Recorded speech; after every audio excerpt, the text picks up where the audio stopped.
and we are going to be hearing Richard Squires, who is the owner of LifeStory, and he's going to be speaking to us about compelling historical and family-oriented stories from memoirs he has written, and hopefully will inspire you to write your own life story. Welcome, Richard. You can unmute yourself, and thank you for joining us. Okay, hello. Thank you. Thank you. It's very nice to be here. Thank you, Susan. Thank you to Valley Health for having me.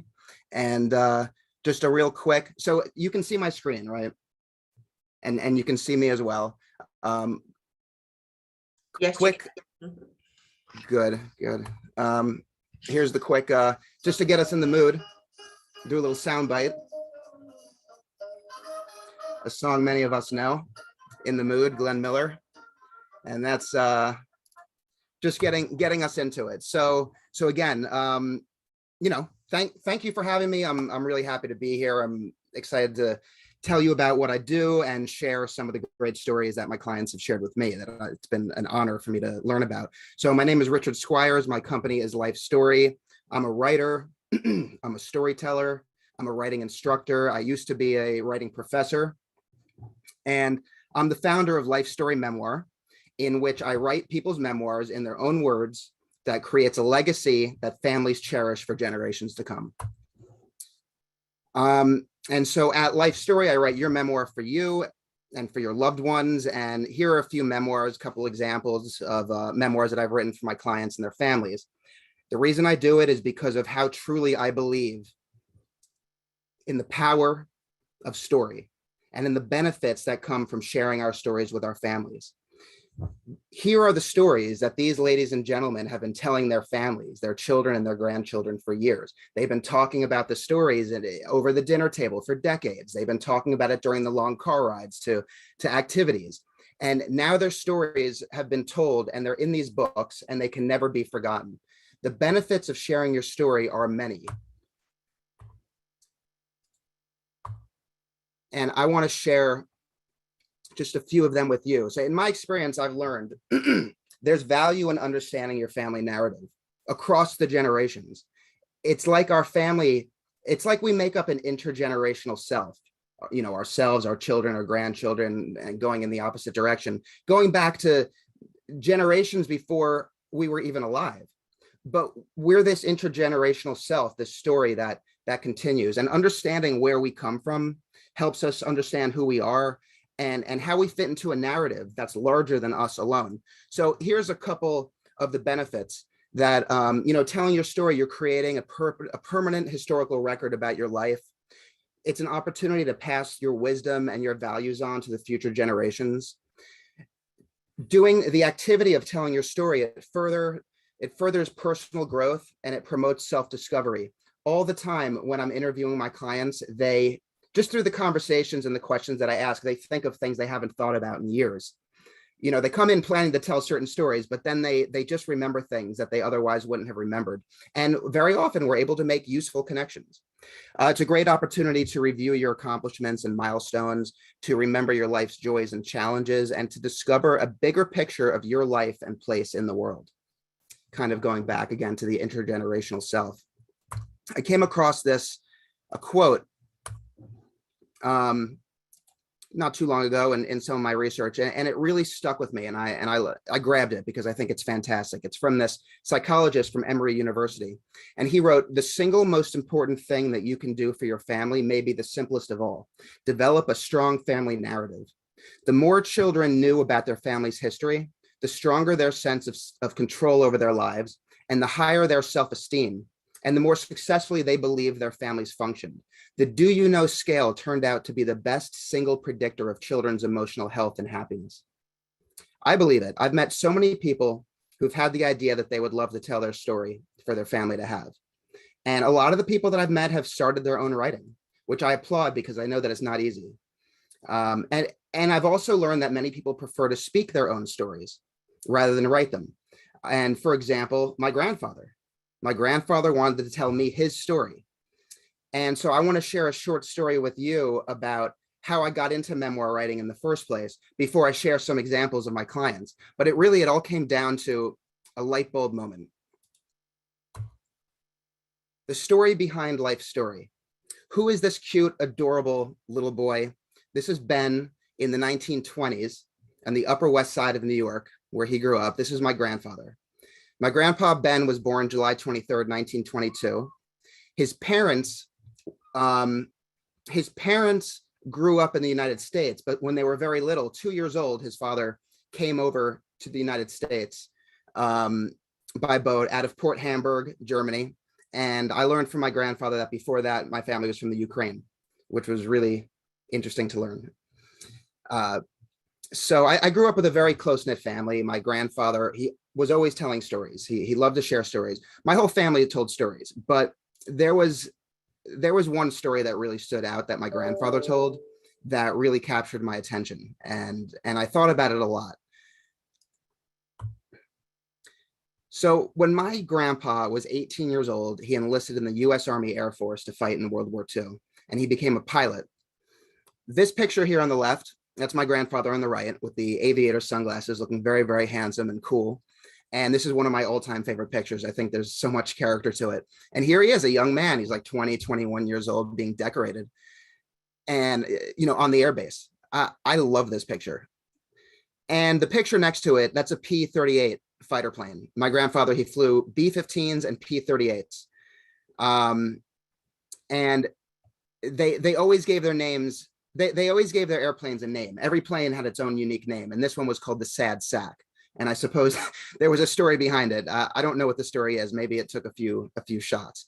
But so this is the story. My grandpa told me a lot of stories. This is the one that always kind of stuck with me, is that during the missions, they'd fly out and the enemy would launch projectiles from the ground that would send up. And when they hit a certain altitude, it would explode and it would send out flak, which is shards of metal. And the flak would rip apart the planes. Whatever it touched, it would rip apart. So during one battle, the flak hit my grandfather's plane. It ripped off the floor and pieces of the flak went into my grandfather's leg. And they also went into his co-pilot's head, which killed his co-pilot. So my grandfather, to save his own life, he parachuted down into the ocean. And as he and the other soldiers floated in the ocean, they were holding onto their flotation devices, which were also radios, that they called these flotation devices Mae West, after the beautiful actress of the time, who I believe was maybe on, kind of curvy. And so the flotation devices, you make the connection. So they're there waiting to be picked up, and they're surrounded by sharks in the Pacific, which was a big thing. And he talked about, if there was blood, it could be trouble. But thankfully, they were picked up before the sharks came in and did any damage. And so when I was a young boy, my grandfather showed me the scars on his legs. And I remember running my fingers over them. They were raised scars. They were almost like worms, kind of. And I just marveled at them. I thought they were really something. And I would look at them and touch them as he told me this wild story. And about 8 years ago, I was in the middle of getting my second master's degree. I was getting an MFA, Master's of Fine Arts in writing fiction. And my grandfather asked me if I would write his memoir for him. And in fact, he referred to it as his life story. He said, Richard, so you're going to write my life story? And my grandfather had 7 grandsons, and only one of them is a writer. The rest are in business or sales. And so when he asked me this was the story that came to my mind immediately. And it was an aha moment. And writing his story was a no-brainer. Absolutely, Grandpa. And then it was during the interviews, I learned so much more about him. And it struck me just how thankful I am that Grandpa was brave and he was lucky. And it all hit home for me as I was interviewing him. I realized then that I want to help people share their stories. I have a skill writing, and I knew that this was my path. Writing people's memoirs would fulfill their dreams as it was fulfilling my grandfather's dreams, and it would fulfill my dreams as well. And what was so fantastic also about the process was how much more I learned about Grandpa that I may never otherwise have learned. I learned about his life growing up on the Upper West Side. He was a competitive swimmer. He was one of the best in the country. His team, they traveled around the country competing, and he was headed for the Olympics. If World War II hadn't come along, he would have competed in the Olympics. He told me all about meeting my grandma, my Nana, and falling in love. And here's a picture on the left of the two of them, young, very, very handsome couple. My grandfather worked in a meat packing in a warehouse. He ran the warehouse, and in the meatpacking district of New York City, One of his famous clients was Paul Castellano, the famous gangster, and they actually kind of socialized. They went out there's a funny story where my grandfather and grandmother went out with Paul Castellano and her husband. They went out to dinner and they had a lovely time. And afterwards, my grandmother said to my grandfather, "Boy, what a nice couple." Of course, she didn't know who he was and what he may have done, allegedly. Another quick story is that my grandfather worked with a guy named Arthur Kahn. And Arthur, they were kind of, they were all kind of tough guys in this business. And Arthur used to talk about what a sissy his son was. His son only wanted to do was theater. He just wanted to act. Well, his son was James Caan, who got Oscar nominations for playing a tough guy, Sonny Corleone in The Godfather. He told me about having his children. Here's a picture. I love this picture. This is 4 generations of Squires boys. So on the right is my grandpa, Ben. Then we have my dad, Steve. That's me and my son, Asher. 4 generations of Squires boys. And he told me some genealogy about how my family came over from the old world in Europe in the late mid 1800s. And so it was an amazing experience. Really amazing. And here's the first life story before I had any of the branding, before I was even a company. So I completed the book when Grandpa was in the hospital. He had a stroke, and I was able to tell him that we did it. It was being printed, and I saw the happiness and the comfort in his eyes, and it's just a wonderful moment that I'll never forget. And since I wrote Grandpa's memoir, I've had the honor of writing dozens of books for families celebrating their loved ones' fascinating lives. I've written memoirs for Holocaust survivors, war veterans, so many people, and including people whose stories would not necessarily make a Hollywood film or a best-selling book. Someone whose life you might say is ordinary, but everyone's life is unique and special to them and their families. So I'm excited to share with you some of the stories I've written for my clients. I want to quickly explain the life story process from a high level so that you understand how I do it. I interview my clients. I set a very warm setting and a sharing setting, and we bond, we become friends, and I record their stories, their anecdotes, the stories of their memorable journey. I transcribe everything, totally accurate transcription. And from there, I edit my clients' stories into engaging narratives that their families and friends will love to read. We go through pictures and together select the best pictures for the memoir. I create an interior layout that is professional. I create a unique and personalized book cover that represents each client. And then the book is printed and sent to the whole family for everybody to enjoy for generations to come, as it was for my grandfather. We printed 35 copies. We gave them out to everyone. It went over pretty well. So I want to get into some stories now of my clients. Here is Victor, the doctor from Brooklyn. If I could, later on, I want to know, when we get to the Q&A, I want to know who here is from Brooklyn. I have a number of clients from Brooklyn. They all tell me it was the greatest place to grow up, even though most of them grew up poor, but everyone was equally poor and they didn't even know they were poor. But people speak very highly of growing up in Brooklyn. So Victor was born in 1928. He grew up in the Brighton Beach neighborhood of Brooklyn during the Great Depression. And he went on to become a family man and a successful gastroenterologist. I met Victor at the home where my grandmother lives. And here I am interviewing him in his cottage. And as I interviewed him and learned all about his fascinating life, we developed a real bond and friendship that I cherish. I bond with all my clients, and Victor and I, we actually went to the diner a couple weeks ago and we had lunch, which was great because I couldn't really see him during COVID. So growing up in Brooklyn. So I'm going to read you an excerpt from his book, a couple excerpts, fill you in on his story. But this picture on the left, I just want to tell you this. So this is Victor and his 2 older brothers, Phil and Bill. And you can see they're on vacation. They're out in the countryside. And Victor said to me, he said, "You know where we were? You know where the countryside was? It was New Jersey, right around where Victor lives in West Caldwell. And I live in Springfield, New Jersey. And it's not the country anymore, but I guess it was then." All right. I'm going to read to you just a few short excerpts. The first one is from the beginning. The chapter is called In the Beginning. He says, "I was born Victor Washington Greusser on April 1st, 1928, April Fool's Day. My mother always said I fooled her because she already had 2 boys and was expecting a girl. Then she quickly added, but you were worth it.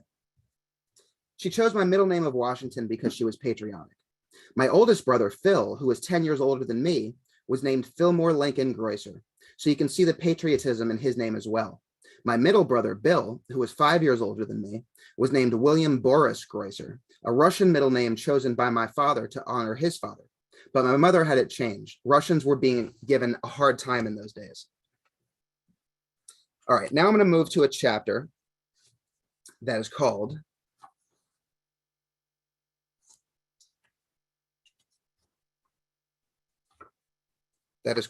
bear with me, Summertime at the Club. So you can see this next picture here is Brighton Beach Bath and Racquet Club, a famous club from the Brighton Beach neighborhood. He says, we joined the Brighton Beach Bath and Racquet Club when I was young. Membership was $25 a year for the family. We loved to swim in the pool. We had all sorts of balloons and rafts, and we play fought in the water. And then further out past the boardwalk were the sand and ocean. We loved to throw a blanket down on the beach. For tubes, we had old car tires that floated. We would take them out onto the ocean water and lie on them or kick with them. The club was private, but anybody could use the beach. Those were great days. We threw balls around. We used to walk along the beach with my gang of friends looking for glass soda bottles. We would walk all the way down to Coney Island and Seagate, dragging a bag full of bottles and get 2 cents for each good one. I was young, probably 4 or 5. In those days, we didn't need supervision. My mother took us down to the Brighton Beach baths, and we wandered all around by ourselves. My brothers were off with their gangs. We became very independent. It was wonderful. We played handball at the club. Handball is like paddleball, except we played with a tennis ball and hit the ball with our hands. I play tennis now, but when I was growing up, tennis was for the rich kids who went to private schools with clay courts. My family didn't have that kind of money. My oldest brother, Phil, was a good athlete. He was the best in his handball division and won many contests. The club had bleachers and big crowds gathered to watch him play in tournaments. It was a lot of fun. Bill and I loved sports as well. When Phil was away in college, Bill and I used to go see a lot of professional games together. We went to baseball games, football games, ice hockey, you name it. And we always sat in the cheapest seats on the top row. We had a bandstand at the Brighton Beach Bath and Racquet Club where some of the leading bands played. Big brass bands, anywhere from 10 to 14 players with horns, saxophones, and drums. They played jazz, the style of Benny Goodman. People sat around the pavilion eating their lunches, clapping, and enjoying the day. The bands were so much fun. They played for about 2 hours, and they always seemed to end every performance by throwing water at each other and then running down to the pool and jumping in with their clothes on. July 4th was always a big deal too. Everyone would set up on the beach and watch the best fireworks in the country. New York used Coney Island as the site for its fireworks, launching the rockets from ships in the harbor. They shot up so high and sparkled in the night sky. Many towns could see those fireworks, but in Brighton Beach, they seemed so special that I felt as though I were wealthy. I love reading it. I find it very moving. You know, the joy that he has from, you know, telling the stories of his past. I hope you guys can see this entire slide. At the top, it says, because actually it's cut off for me.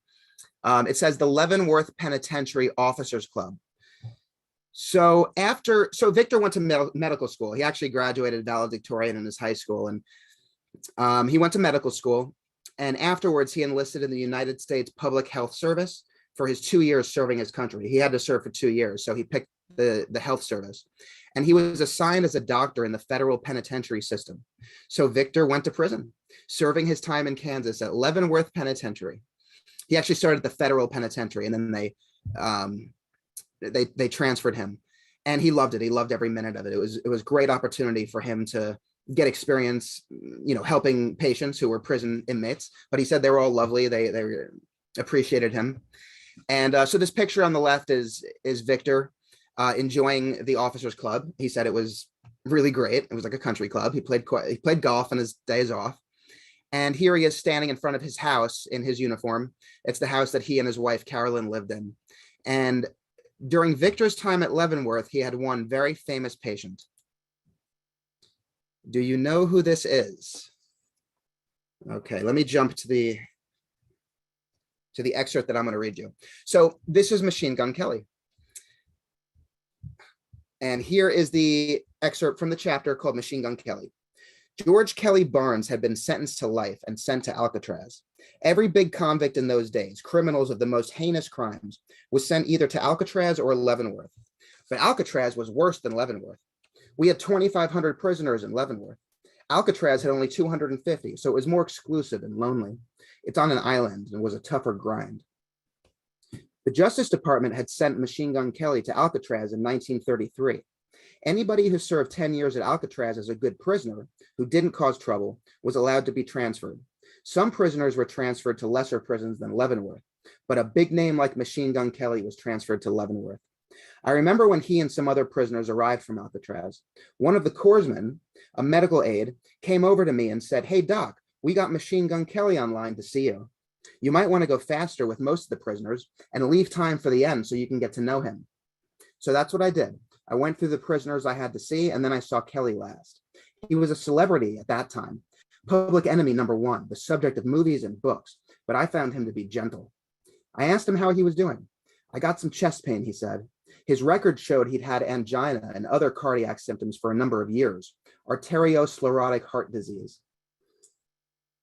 In doctors speak, it is common where people have too much cholesterol, narrowing their artery blood flow and causing heart attacks, death of tissue. He had high blood pressure also, which is a precursor of heart attacks for some. I saw him every few weeks. "How you doing?" "Well, Doc, I got more angina." He was feeling a lot of tension because he was applying for parole. I've been a good prisoner for 10 years, he told me. "They say I'm an excellent prisoner. I'm nice, I haven't caused any trouble, and I've done everything I was asked." He stood a chance of being paroled, but then around that time, there was suddenly a new focus in the nation on kidnappers. Kidnapping was his crime, the reason he'd gone to Alcatraz, but he was a decent kidnapper. I don't believe he ever killed anybody. He kidnapped a wealthy businessman and released him for ransom money. He made a bargain and he kept it. When he was at Alcatraz, he explained that he had kept his word. "When we got the ransom money, I freed the prisoner as promised," he said. He felt this should earn him a lesser sentence and consideration for parole, but he became public enemy #1 because the FBI was looking for him for a long time. Just as Kelly was being considered for parole, there was a very wealthy Cadillac dealer in Kansas City whose son was kidnapped. The press made a huge story of it, and even though Kelly had nothing to do with it, they made the association to Kelly, who was in jail for kidnapping in the first place. Walter Winchell, the most famous journalist in the country at the time, tapped his typewriter keys and alarmed the nation. He was a sensationalist, and people listened to him. He was on the crime news program every night talking about how Machine Gun Kelly, the famous kidnapper, has come up for parole, and here we have a young son of a Cadillac dealer who's been kidnapped. Kelly said to me, "I'll never get out with Walter Winchell telling all the American people about me." His nervous tension got worse during this time, and then he had a heart attack and died on July 18th, 1954, which was his 59th birthday. I happened to be on duty when he died. I received a phone call at 3 a.m. and had to go over to the penitentiary to proclaim him dead. As far as I was concerned, he seemed like a gentle, okay guy. So that's my story about Machine Gun Kelly. I think it's really good.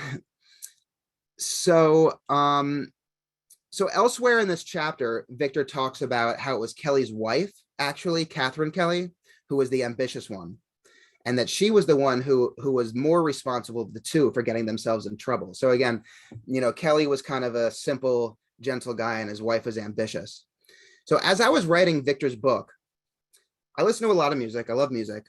And I discovered a song by a musician that I absolutely love, James Taylor, a song called Machine Gun Kelly.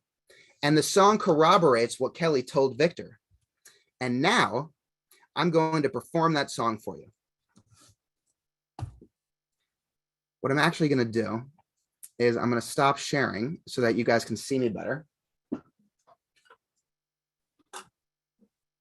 But now I'm remembering that I actually don't want to stop sharing because I have the lyrics that I want to share with you.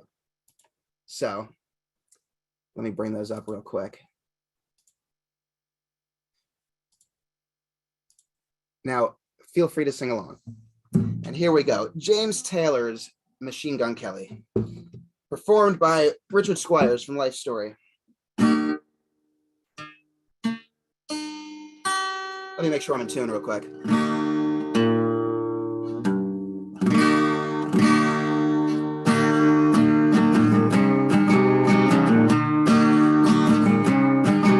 I'll tell you about my Machine Gun Kelly, he rode along the outlaw trail. Machine Gun Kelly was a simple man, but his woman was hard as hell. Watch out, machine gun, don't let her run you around. Don't let a woman put you 6 feet in the ground. Machine gun.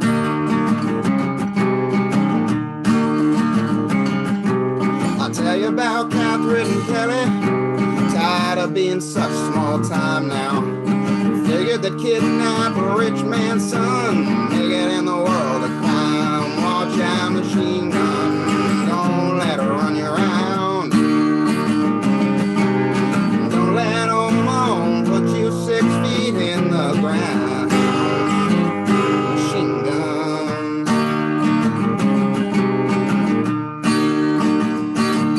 You better watch out, Machine Gun Kelly, careful what you do now.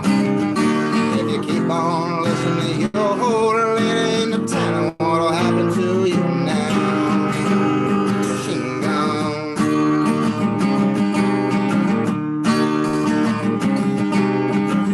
Watch out, machine gun, don't let her put you down. Don't let a woman make you out to be a clown. Machine gun.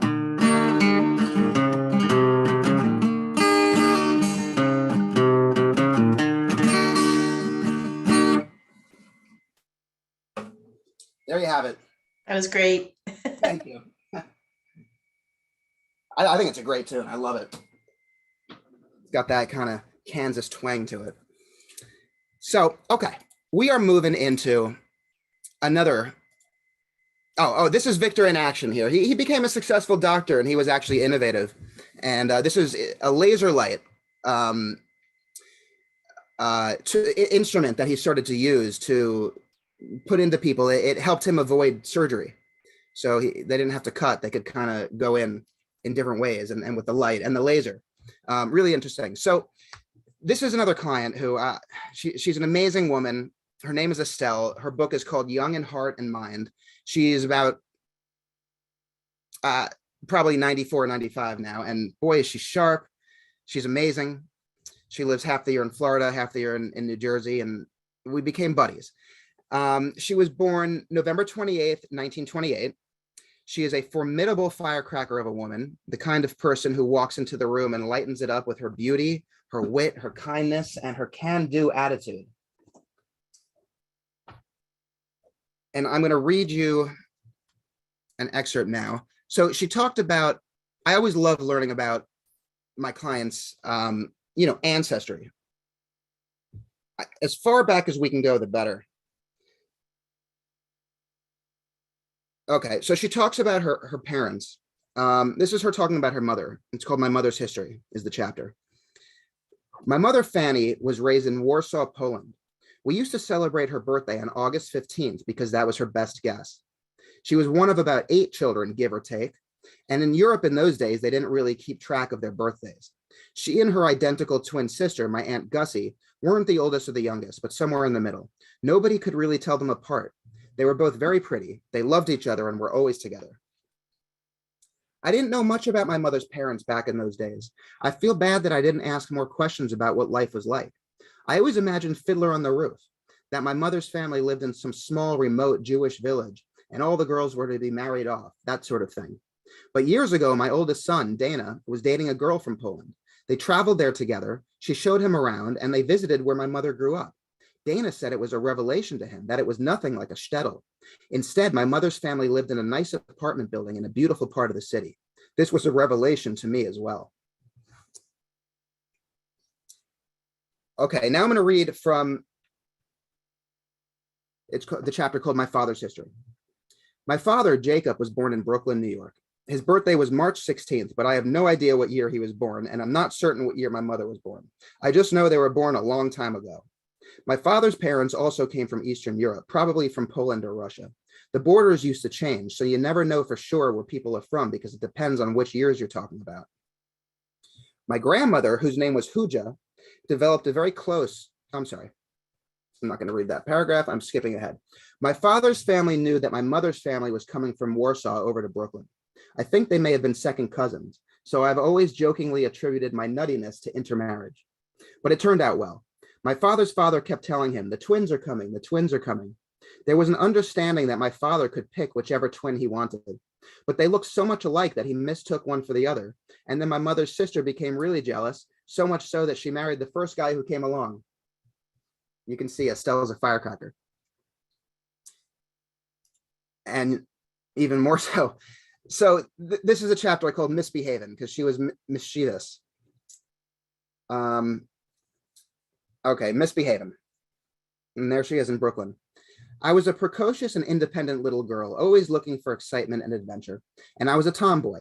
My father loved it, but my mother, who had her European ways, didn't like that very much. One thing I used to do was sit by the gutter on one side of the street and hold one end of a rope. Then I'd make my friend go across the street with the other end of the rope. We would keep it low so people walking by didn't see it. Then, as they got close, we would raise it up and hold it tight so they would trip. We'd say, "Oh, look, we got them." It was so exciting. We never had to run away because we hid after they passed. Often a car would drive by and pull the rope out of our hands. We were lucky nobody got killed. I did another bad thing with my cousin Helen, who was the same age as me and one of my best friends. We lived on the same block and always played together. She was like me, a tomboy. We both played ball, and we were happy to go over to our grandmother's house and help her by peeling potatoes or sweeping the floor. My grandfather, Dietz, was the old Russian type, kind of gruff. He'd sit at the table when he was hungry and start drumming. I remember I was mad at him for something, so I made him a cup of tea and spit in it. He had no idea. I wonder if times have changed. Also, my grandparents had a cat. I had always heard that if you put a cat upside down and drop it, it would land on its feet every time. So when I was 10 or 11 years old, I tried it. My grandparents lived on the first floor. I took the cat, held him upside down, and threw him out the window. I didn't even watch him fall. Helen said, "Maybe you shouldn't have done that." Well, I said I wanted to see if it's true that they always land on their feet. About 20 minutes later, I hear a meow at the door. I was so relieved the cat was okay. I really wasn't such a nice person. I hate to say it, but my earliest memory is of being a bully. It haunts me to this day. I suppose I felt pretty powerful and confident in myself. But I've always felt guilty about these things I did. Once I became a normal person, I could reflect on them. As a kid, I was so independent and willful, and that helped me get further in life. But I made up for it later on because I developed into a very nice person. I love people, and Clyde and I raised a lot of money for very good causes. She did. She became lovely. I don't think she was a bully to everybody. Okay. So Estelle and the love of her life. She and Clyde had an incredible, wonderful marriage. They were married for so many decades. And this is a picture of them here on the left at their wedding. And then Clyde joined the service during the Korean War, but he was stationed in Germany. And Estelle, which this was very rare, but she couldn't stand to be apart from him. So she actually traveled there by herself, by boat, which I think everyone thought was a very strange thing to do, but she was very independent. And then here they are later on after they became successful and they had a jewelry business, which I'm going to read to you about. Okay, so let me jump over here, page 87, to a chapter called A Problem with the Business. So her husband, Clyde, who she refers to as Chuck also, was in his father's jewelry business with his brothers. Max, Chuck's father, had started the Haven Ring Company jewelry business. It was on Nassau Street in downtown Manhattan in the Wall Street area. I believe the business was successful in its day and that Chuck's family was wealthy. But then, in 1928, when the Great Depression hit, they went broke. Max tried to make a comeback. Eventually, Chuck's older brother, Kerwin, went into business with their father. And then when Chuck was of age, he went into business with them. I remember he was being paid $20 a week at the time. They all worked well together. The younger brother, Freddie, was 17 years younger than Kerwin and 12 years younger than Chuck. When he was of age, after Max had a heart attack, he joined the business with his two brothers. Unfortunately, Freddie was a mean and jealous person. He was really a tyrant and a psycho. Well, Freddie decided one day in 1968 that he was going to end up with that whole business and get rid of his brothers. So he maneuvered a way to fire Chuck. Freddie accused my husband of stealing, and he figured out a way to make it look like we actually did it. Even worse, Freddie convinced the other brother to go along with it. It was on Christmas that his brothers cut him out of the business. Chuck came home, got into bed, and laid there in the fetal position for 3 days. We had 3 kids, a house, and no money. What were we going to do? Chuck started calling people to try and get a job. I said, "You can't get a job. You'll make somebody else rich. We'll start our own business." He said, "Estelle, are you crazy? How are we going to start our own business when we have no money?" But I had an idea. I said, "How about if we form a corporation and sell shares to raise money?" Our next door neighbor was a lawyer in Brooklyn, so I knew he could help. "We'll create a little line of jewelry," I said. "We'll go to a show and we'll start there." He said, "You're crazy. We don't have a penny." I said, "You got a better idea?" So that's what we did. Chuck and I started a corporation, Clyde Denier Incorporated. We called relatives, we called friends, we called people we worked with in the industry, jewelers, gem people, workmen, and we sold shares. I think it was around $2,500 a share.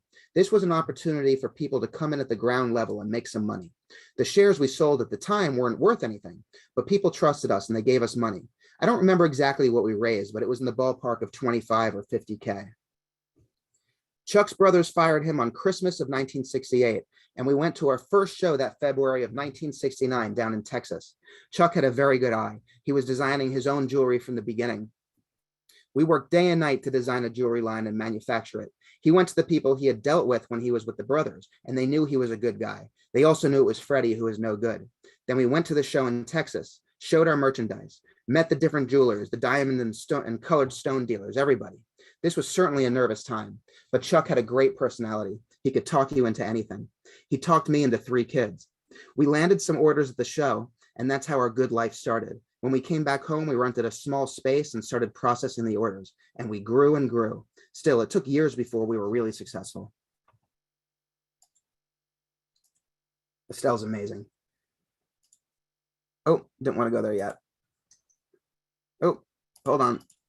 All right. I'm going to read to you just another example of how amazing she is. This is a chapter called Body Language. When Chuck and I began to build our business, there were a million things that needed to be done. My chief responsibility was to give my husband support. If he didn't see me, he would panic. He was a character, a wonderful character. We were a real partnership. Oh, yes. And everybody who knows us can verify that. We were constantly making deals to manufacture jewelry and sell through different vendors. And there were a lot of meetings with a lot of men. I used to attend many of those meetings with Chuck, where we would sit around the conference table with 10 guys. Before the meetings, Chuck used to say to me, "Estelle, while I'm busy thinking and talking business, your role is to watch the men and their body language. Then let me know what you think." I knew body language and I interpreted what I saw correctly. While he engaged them, I watched them, and that gave us different kinds of insights that were very useful. I don't know why I'm good at reading body language, but certain things just seem obvious to me. If somebody's sitting with their arms crossed in front of them and they keep them crossed for a period of time, that's a signal that they don't want to let anybody in. People have little facial tics that tell you if they're thinking yes or no. You can tell more about people by their body language than anything they say. I love sitting in those meetings and reading body language to support my husband in our business. And so, as an aside, when Estelle was young, she was a hairdresser and she had the gift for the gab and she really got to know people. Okay, so this is Estelle with her children and her grandchildren and her great-grandchildren. She is such a family woman. Oh, so great. And so I'm going to read you this last excerpt about Estelle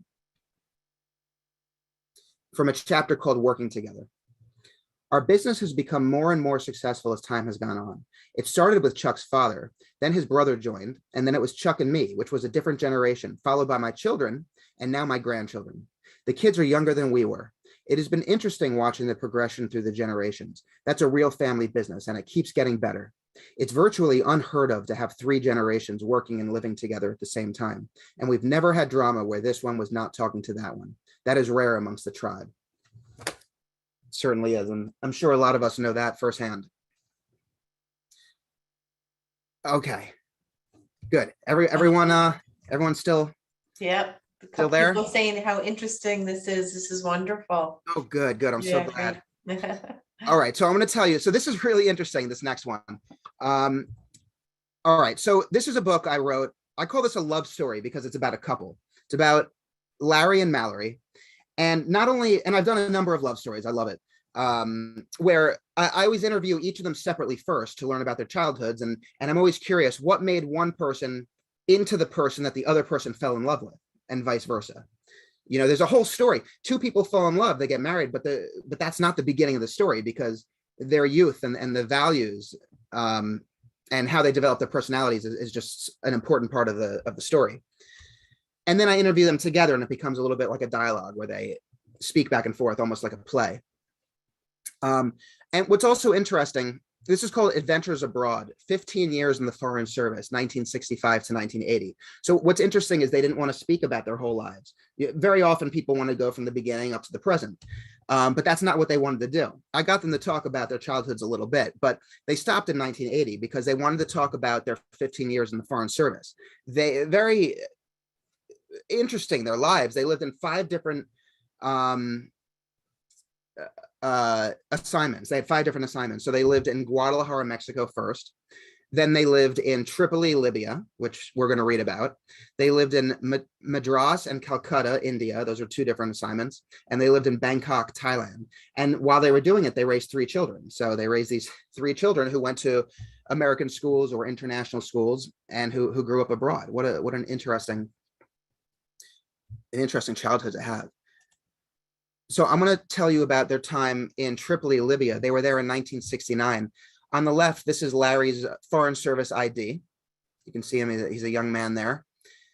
Here in the middle, this is Larry, Mallory, and their daughter Mimsy on their rooftop porch of their apartment in Tripoli. And then on the right, this is Mallory, Mimsy, and the child of a friend of theirs on a sand dune near the ocean in Libya. And this chapter that I'm going to read to you is called Revolution. In early September 1969, we took our Volkswagen camper out for a ride in the country with the new baby and Mimsy, who was 2. As we were heading out, coming toward us was this long line of Libyan military vehicles. It was puzzling and worrisome to see all these military vehicles moving into the center of Tripoli, so we turned around and came back. At about 5 the next morning, we were awakened. I thought it was a wedding. Larry said, "That's not a wedding, those are gunshots." And sure enough, Muammar Gaddafi had made himself a colonel in the army, staged a coup d'etat, and taken over. King Idris wasn't in Libya at the time. I believe he was in Greece, so it was a bloodless revolution. Only 14 policemen were killed, which is a very minor number for a revolution, and we had seen it coming into town the day before. This is probably the most unusual time for us in the Foreign Service. Exciting, but in a weird way, because we literally experienced a coup d'etat within blocks of our house. Larry was totally right. From that point on, there were major changes. Here's Larry speaking.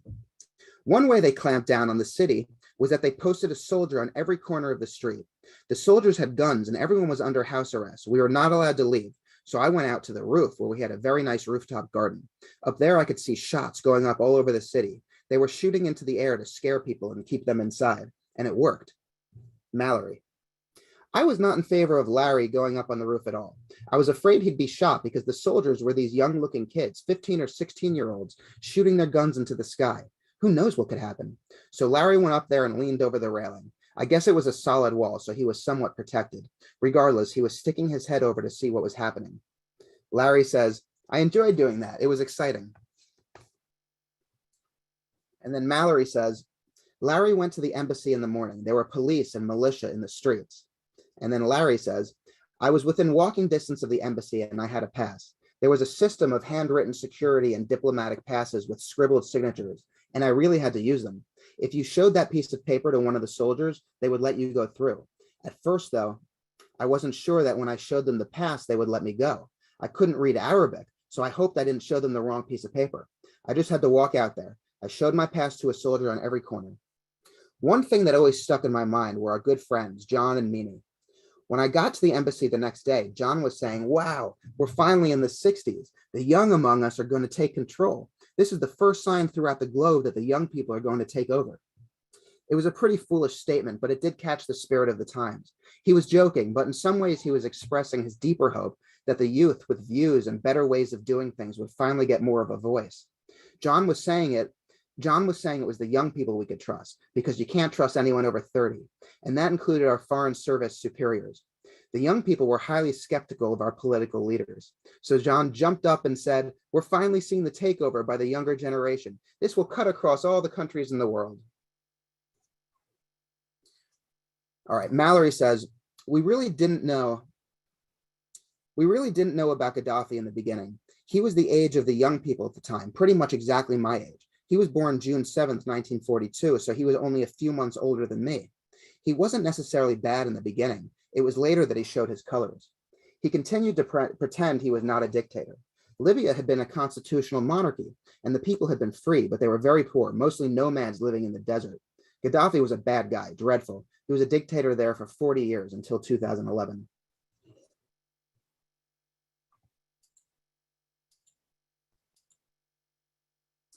So this is book reveal day, which is a very special day in which once the book is completed, I deliver it to my clients. So here I am on the left delivering it to Larry and Mallory, and you can see this is more recent.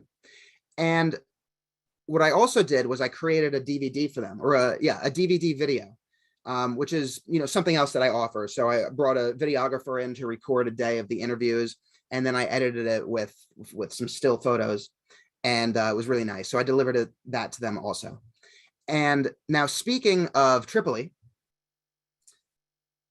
and knowing how I like music, it made me think of a song you may have heard of, the Marines Hymn, which I'm now we're going to take a little break. This is a musical minute, and I'm going to perform another song for you.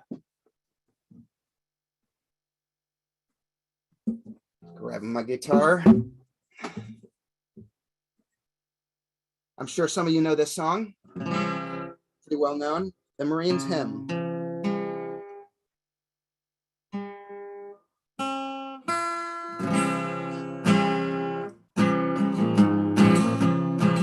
From the halls of Montezuma to the shores of Tripoli, we fight our country's battles in the air, on land and sea.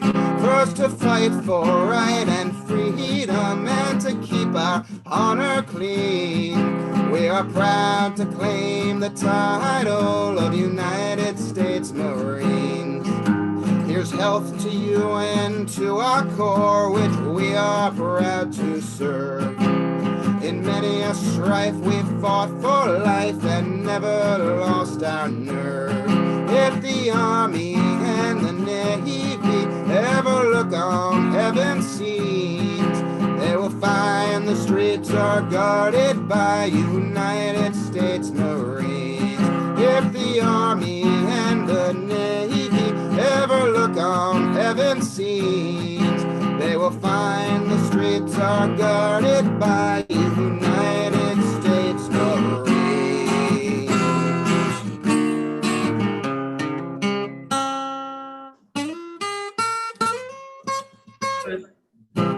That was great. Thank you.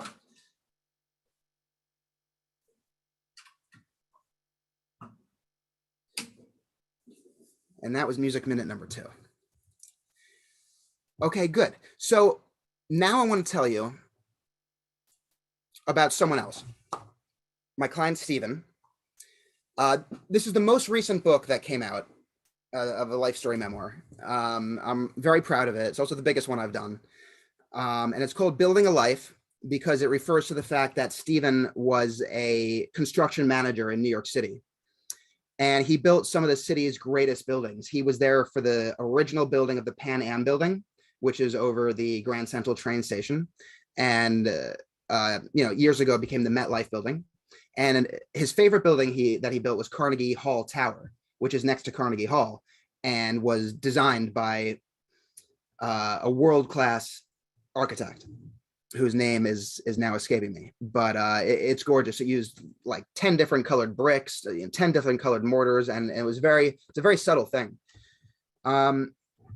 So, and on the left, you can see some pictures of Stephen as a young boy, and on the very left with his brother Tommy, who was 16 months older than him. So I'm going to give you an overview of Stephen's life from the blurb that I wrote on the back of his book. Stephen Eisner, born July 28, 1932 in Prague, Czechoslovakia, is a man of quiet strength, fortitude, character, and charm. After living an idyllic youth in Prague with his loving parents, brother, and extended family for the first 7 years of his life, Stephen and his family were uprooted when the Nazis invaded Czechoslovakia in 1939. While Stephen's father, a World War I veteran and cavalry officer, fled directly from the front to London, Stephen's mother led Stephen and his brother on a daring escape from their occupied land. After living amid the chaos and rubble of the London Blitzkrieg and braving a perilous journey down the U-boat riddled Atlantic, the Eisners arrived in New York. Once in America, Stephen seized the opportunity to build a life and has done so in enviable fashion, serving in the US military, becoming an expert skier, achieving great success as a New York City construction manager, improving policy for the benefit of the environment. As a side note, after he retired, he volunteered for Bloomberg's the mayor's office of environmental remediation, and they were able to improve things that affected the environment in New York City. He married Arlene, the love of his life. He raised 2 wonderful sons and became grandfather of 4 beautiful boys. This is the memoir of a great man whose values of family, friendship, work ethic, and tenacity led him to achieve the American dream.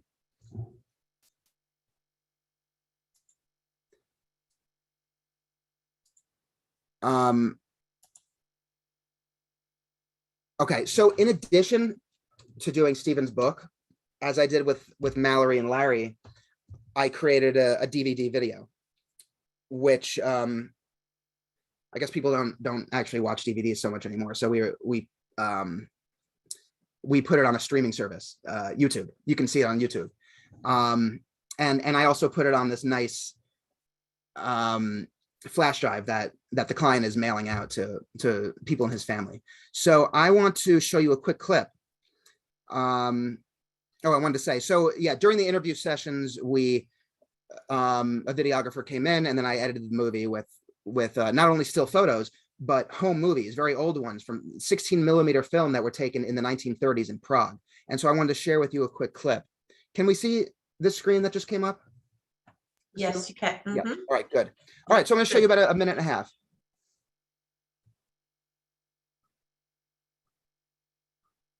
What's your full name? Stephen Alexander Eisner. In Prague, your name wasn't Stephen, right? Stepan. Over the P, there's a little V on top, which makes it that sound. In Prague, we had a house in the country, in the place, Klonovitz. Klonovitz is about a half-hour drive from Prague. We would go there on weekends. My parents had built a home there. Very nice building. It was a comfortable house, 2 stories. It was a major house in the country. I know the German army took it over, and we just left it. My earliest memories are from Klonovitz, going out into the garden. Actually, it was more of woods than a garden. They'd search for me, bring me back, and say, "Where were you? What were you doing?" And I told them I was in the woods with the gypsies. I didn't see any gypsies, but I made that up. What was the city of Prague like? What was your apartment like? It was an apartment house. It wasn't a building. Very comfortable, very big. I remember best the dining room table. We'd go there, and there were pictures of the relatives, grandfathers on the wall. Tommy and I had a nurse that slept in the big bedroom that we had an alcove. That was her sleeping place. Okay, so that gives you a little idea. And now they made a daring escape by train, and I wanted to read you an excerpt from his book. And this chapter is called "Escaping by Train." So the Nazis had come in. I'll give you a quick little info. Is I see we're almost at 2:30.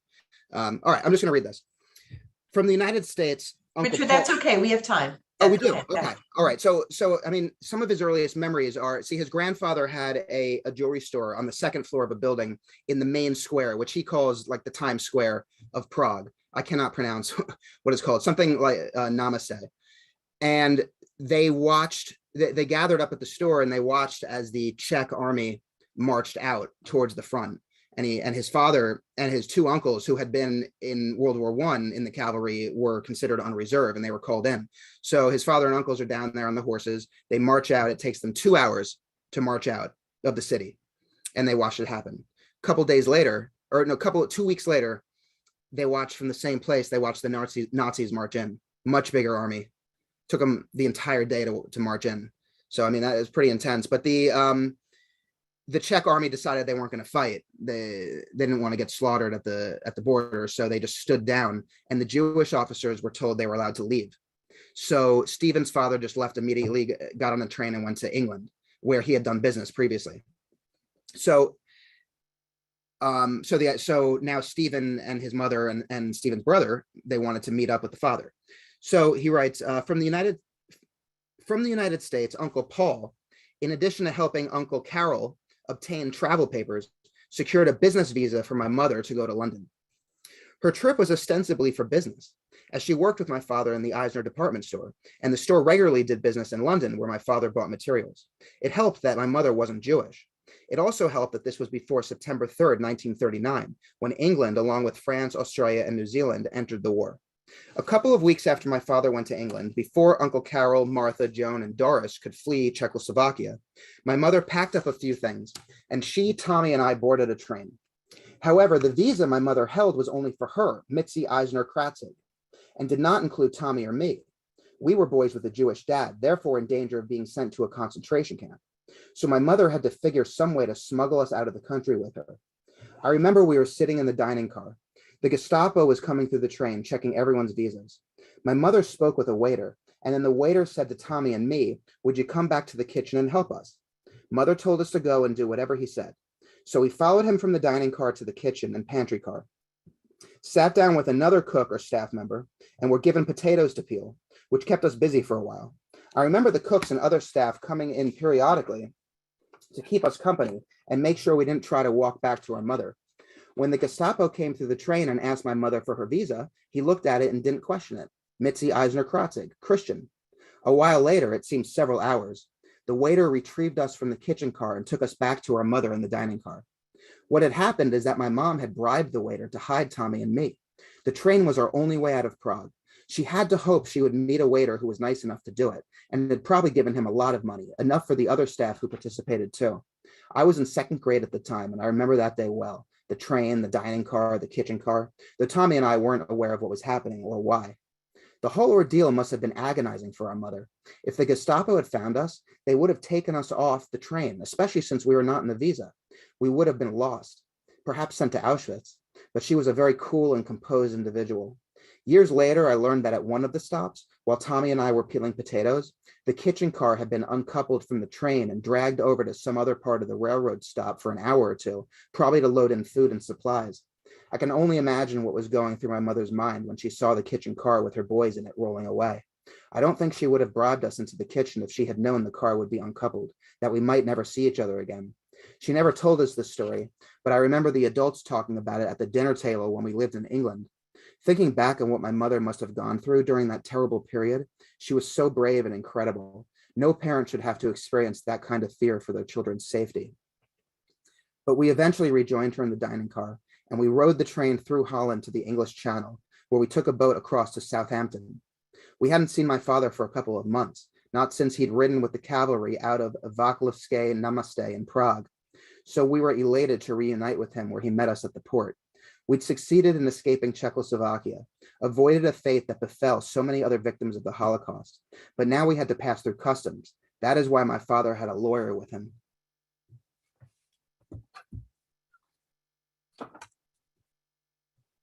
So another option, in addition to the books I write, in addition to the videos that I do, is we do genealogy research, which is just amazing. So based on information that Stephen provided, I dug up all kinds of interesting artifacts.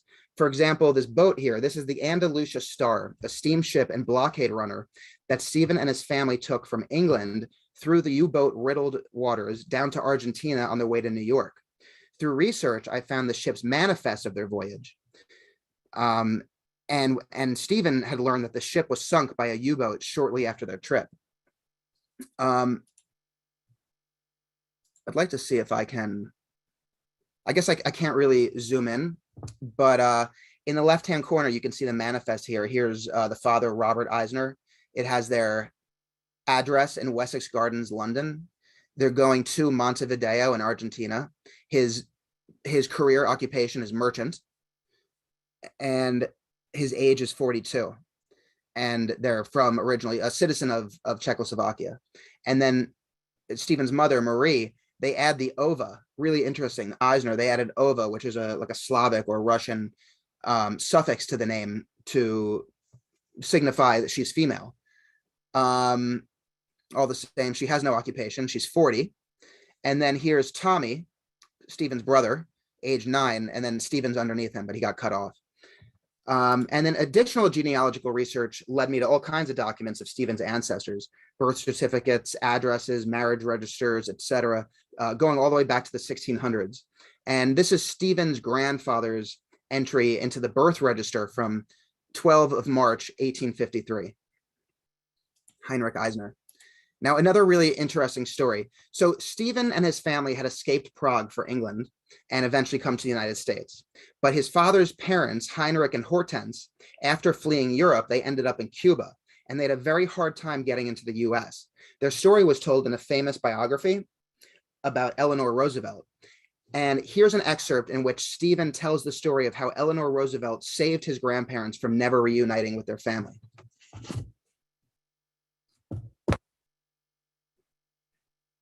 And this is from a chapter called Heinrich and Hortense in Cuba.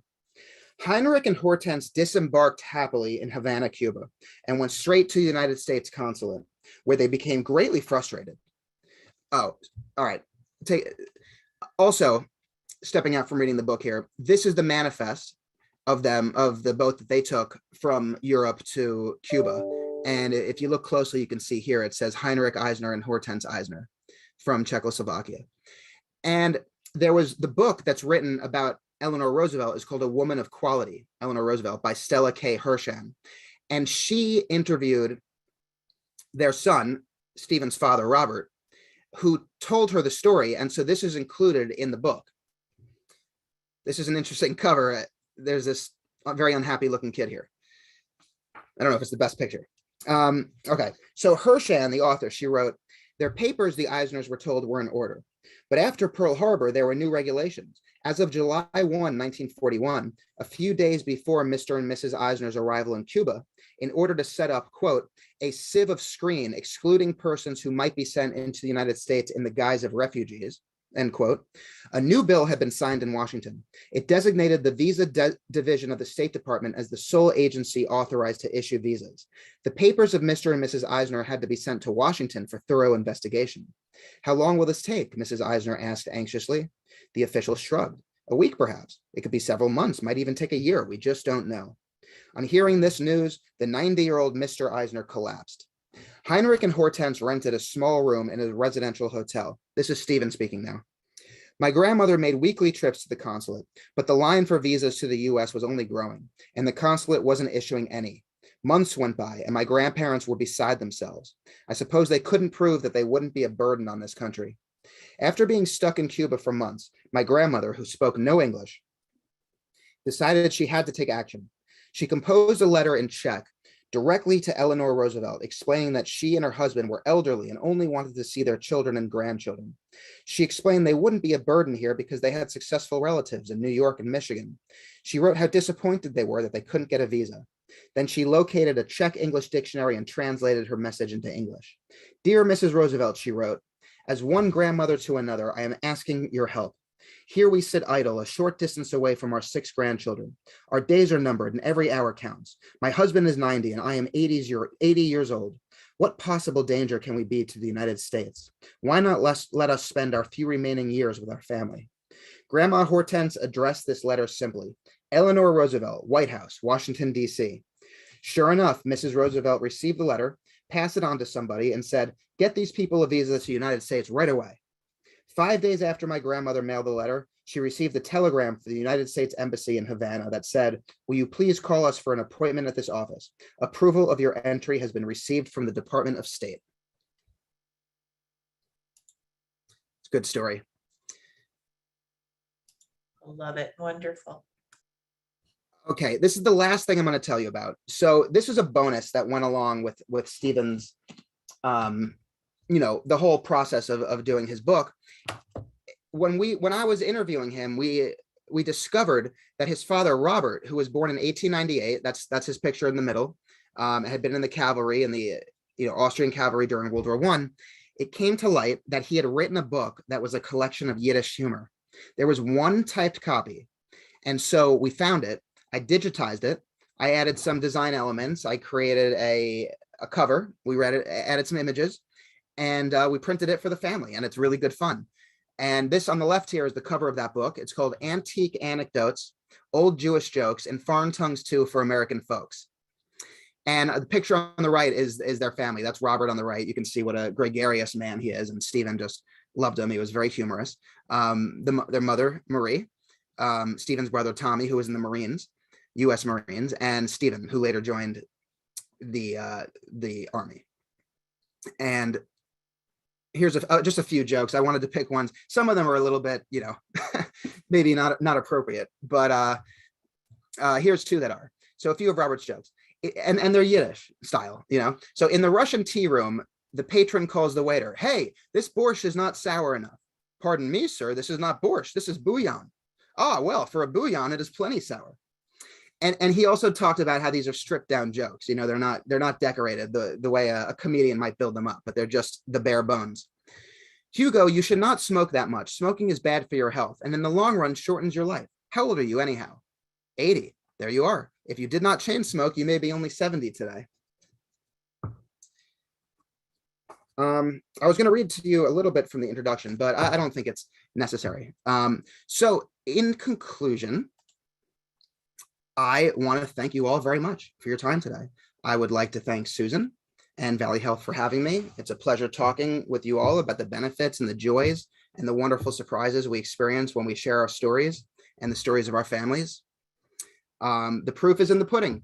All these stories are a legacy for the families. These are the stories my clients have been talking about all these years, and now they're in a book, and no one will forget them. They're going to be told for years to come. The cute little anecdotes, the serious tales that must not be forgotten, they're important. They have to be preserved and celebrated. Now people can pick them up, revisit them, share them, and you really can't put a price on it. It's priceless. And, if this is something that might interest you, feel free to reach out to me. I'm going to ask Sue to email you after this. My contact information will be there. If you visit my website, you have the opportunity to sign up to receive my monthly newsletter. I'm going to include my most recent newsletter about Father's Day in an email that I'm going to send you. And I also wanted to offer you a gift certificate that would go towards a project that, if you were interested, either for yourself or someone in your family. Oops. Stop that. And now I'm very happy to take questions, comments. Thank you so much, Richard. This was so interesting and very inspiring. Makes you want to think about undertaking such a project. Just a couple of comments, not a lot of questions at this time, but someone said fascinating family history. And someone mentioned that they believe that that ship's sad sack. Yeah. Is that it? Was a cartoon character in Yanks magazine. So it was a soldier's news journal from the 1940s. Wow. So look at that. What a coincidence. Good to know. There's always new information coming out, and there's always connections that are made between my clients. One person, and my grandpa didn't tell me that. This is great. So what was the name of the cartoon again?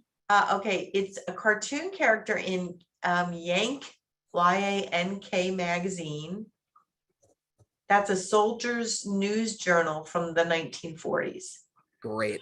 Isn't that cool? It's going to be something for you to look up now, right? Yes. And somebody else mentioned about the use of music, and someone said you love the use of dialogue when telling the story of Machine Gun Kelly, and the use of music too. This is just really, really interesting. Great. So you say you do the genealogy also, right? Yes. Yeah, that's something else I know a lot of people have expressed interest in as well. So perhaps we can do that another time. Yeah. Great.